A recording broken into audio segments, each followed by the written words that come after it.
Irmão, irmã, continuação do nosso curso sobre o Evangelho de São Marcos. Na aula anterior, nós paramos no capítulo 1, versículo 17, 16 e 17, vocação dos 4 primeiros discípulos, 18 a 20, continuação desse chamado dos 4 primeiros discípulos. Na aula anterior, a gente viu que Nosso Senhor estava caminhando, andando, toda vocação é um andar, um caminhar, junto ao mar da Galileia, no norte de Israel. Ele vê Simão e André, Simão, o nome hebraico, judaico de Pedro, e André, o irmão de Simão. Então, aqui o mais importante é Simão. O nome vem repetido. Quando repete é porque é importante. Na exegese narrativa, quando a repetição pare, porque é muito importante. Então, Simão é chamado Pedro, é chamado Simão 2 vezes, né? O André, ele é simplesmente o irmão de Simão. E aqui, irmão de sangue, não parente, porque muitas vezes irmão na cultura hebraica significa parente. Daí que Nosso Senhor não teve irmão de sangue, teve parente. Lançavam a rede ao mar, pois eram pescadores, por 2 no mar da Galileia, no norte de Israel. Disse-lhe Jesus, versículo 17, o Senhor fala com ele e ordena, foi o que eu li na aula anterior. E eu expliquei. Vinde em meu segmento. Todo chamado é um segmento. Largar tudo e seguir Nosso Senhor. Vinde é um imperativo no grego. E eu farei de vós pescadores de homens. Isso que diz o texto grego.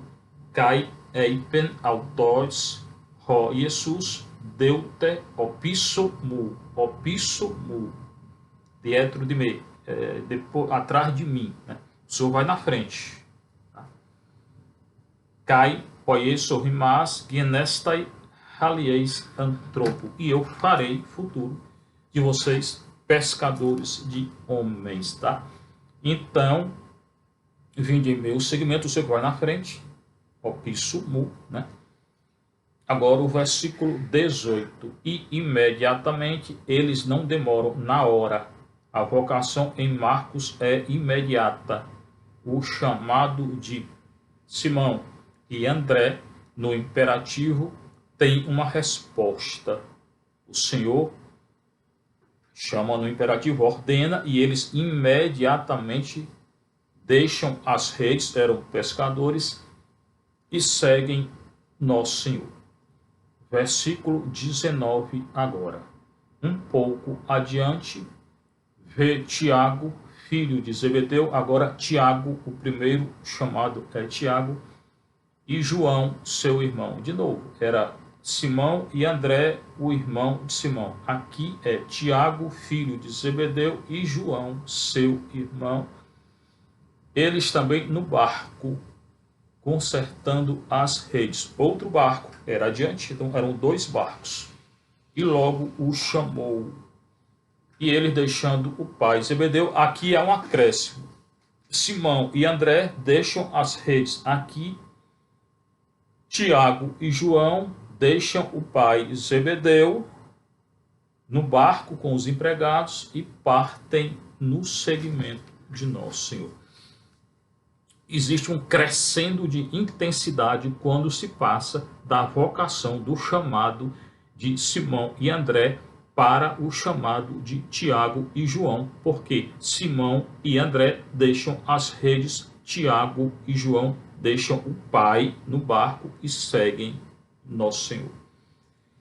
Existe então um crescendo de intensidade e uma repetição, porque lá tem Simão e o irmão de Simão, e aqui tem Tiago e o irmão de Tiago, que é João.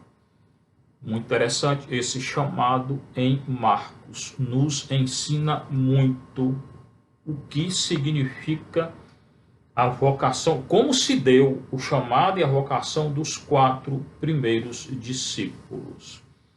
Pronto, Uma vez que nosso Senhor, então, foi batizado por João, teve a pregação de João Batista no deserto, o Senhor é batizado, é tentado no deserto, inaugura sua pregação, anunciando o reino de Deus e a Igreja Católica, e chama os 4 primeiros discípulos. Agora, o Senhor ensinará em Cafarnaum e curará um endemoniado.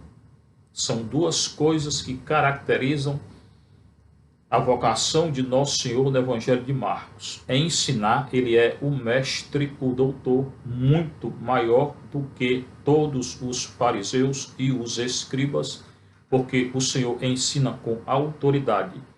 Qual é a autoridade de nosso Senhor ao ensinar? Ele cura. O que ele diz, ele faz. Ele é coerente. Então, em Marcos, é muito importante notar que nosso Senhor é aquele que ensina e cura e expulsa o demônio. Tem diferença no Evangelho de Marcos entre a cura e a expulsão do demônio? Tem. Muito diferente. 4 coisas que o Senhor fará no Evangelho de Marcos, do início ao fim. Ensinará, curará, perdoará os pecados, que é o central, o mais importante, e expulsará o demônio, ou os demônios. Muitas vezes é uma legião, tá? Existem teólogos que dizem que não há diferença nenhuma entre a cura e a expulsão dos demônios. Existe muita diferença entre o ato de curar e a expulsão dos demônios. E é o que eu farei, verei aqui, nós iremos ver com vocês no Evangelho de Marcos. Nós iremos ver que existe muita diferença entre a cura física, e a expulsão de um demônio. E é interessante que Marcos inicia o ministério de Nosso Senhor não com a cura física, inicia com a expulsão de um demônio. Logo depois tem a cura física, que é a cura da sogra de Pedro. Aqui já chama de Pedro. Então, vamos notar qual é a diferença entre a expulsão do demônio e a cura física. Primeiro, a expulsão de um homem endemoniado. Marcos 1, 21 a 28. Entraram em Cafarnaum. Cafarnaum era a cidade de Pedro. Recorde aí que nosso Senhor esteve lá no mar, chamou Simão, André, Tiago e João. E Cafarnaum é a cidade que fica do lado do lago de Genezaré. Nessa cidade morava Pedro, Simão. Entraram em Cafarnaum e logo no sábado, atento que o dia é de sábado. Toda vez no Evangelho de Marcos que Jesus entra em uma sinagoga no dia de sábado, e nessa sinagoga tem fariseu, escriba e por aí, e o Senhor cura alguém ou expulsa o demônio, há um conflito entre Jesus e os fariseus presentes.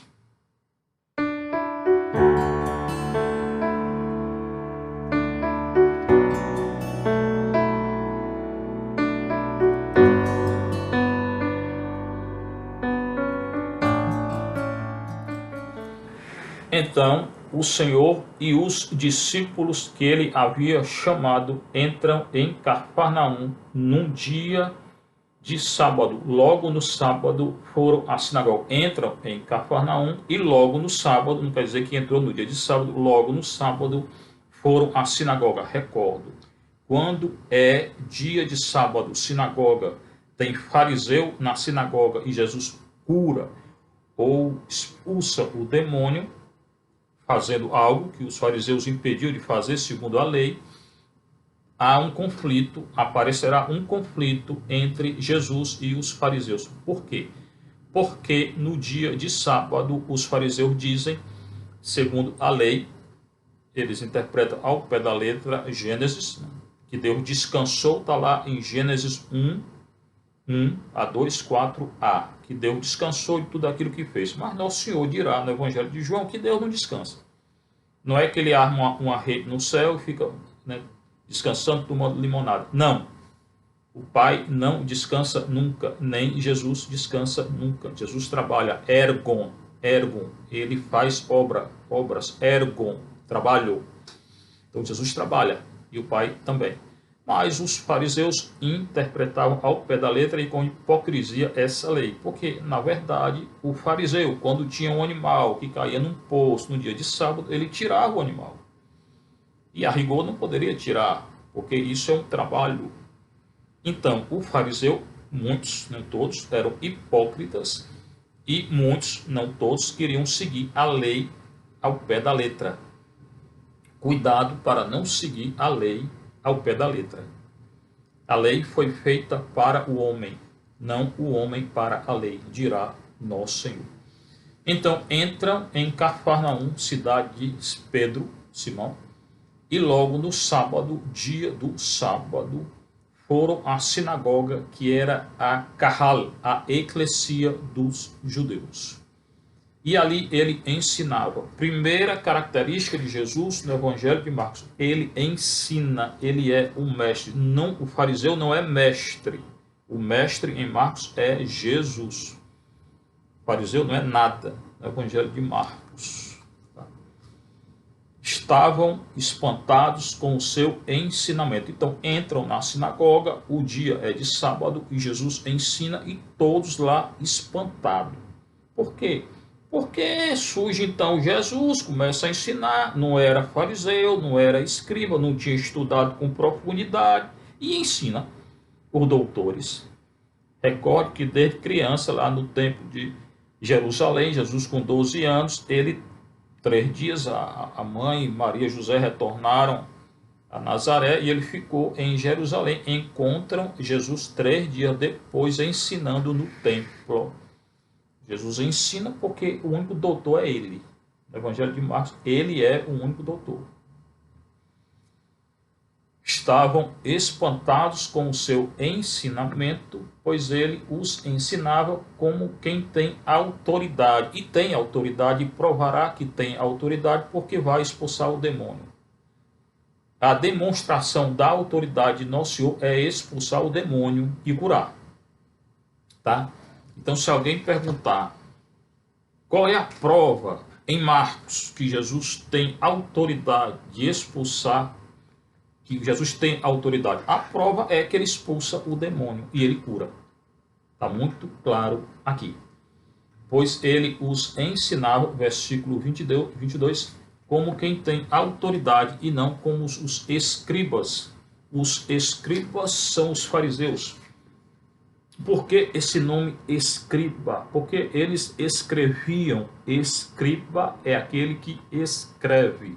O doutor da lei é aquele que escreve. O doutorado era isso. Então, escriba é aquele que escreve. E é interessante ver no grego o nome escriba. Gramateis, gramateis.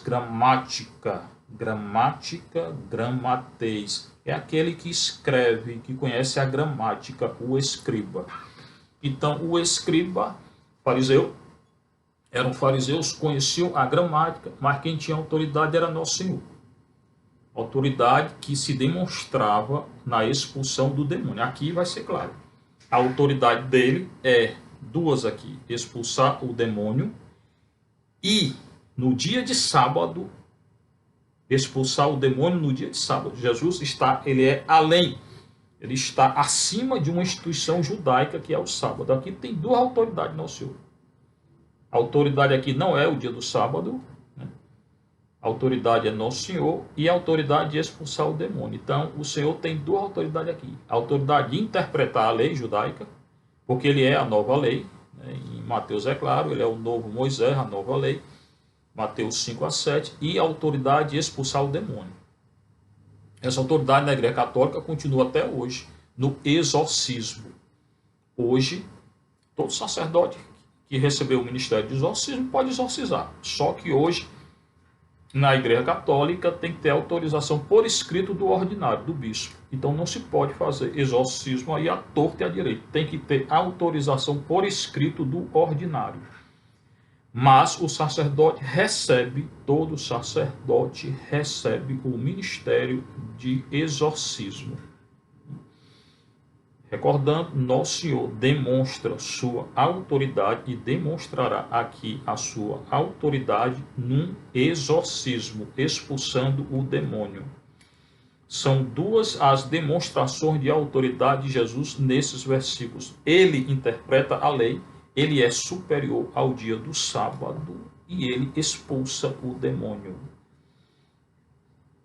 Na ocasião, estava na sinagoga deles um homem possuído de um espírito impuro. Possuído. Tem teórico que diz que não existe exorcismo, nada disso. Aqui fala em possuído por um espírito impuro. Cai a necra, e que gritava esse espírito, né? No grego tem kai eutis, ente sinagogue, né? Na sinagoga deles, estava lá na sinagoga deles, anthropos, um homem, en pneumati, com pneumati akatarto, espírito impuro. Pneumati, está no dativo, no grego, akatarto, impuro. Então, Jesus entrou na sinagoga e, na ocasião, estava na sinagoga deles um homem possuído com um espírito impuro.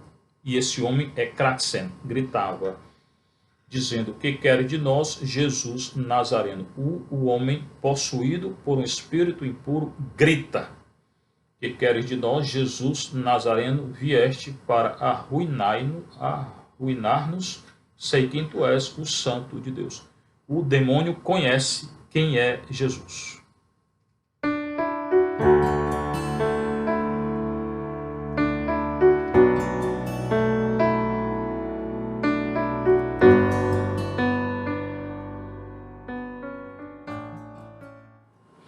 No Evangelho de Marcos, o único que conhece Jesus é o demônio.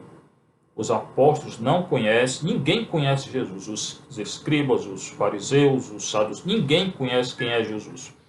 O único que conhece, ou quem conhece Jesus, são os demônios.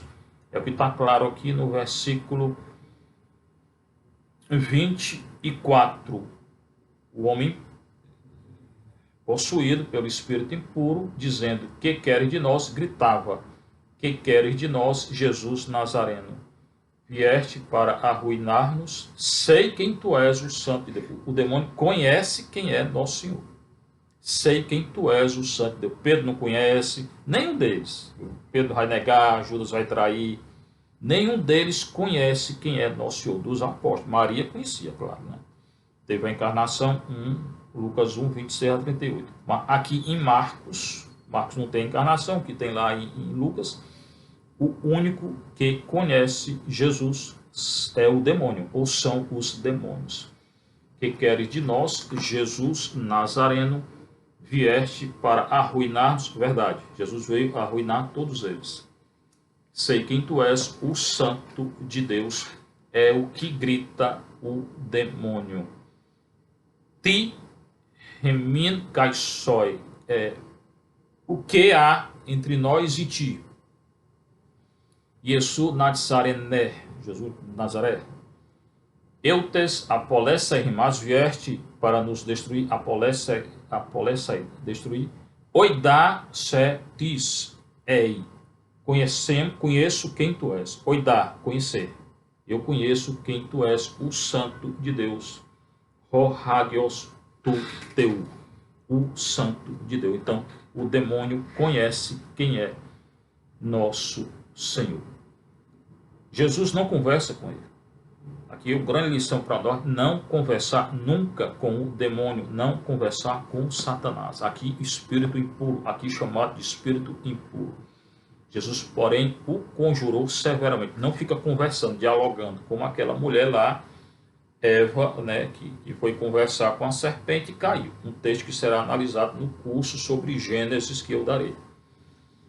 Jesus, porém, o conjurou. Jesus o conjura, não conversa com ele. E o conjura de modo severo. Cala-te, sai dele. Cala-te, ordem.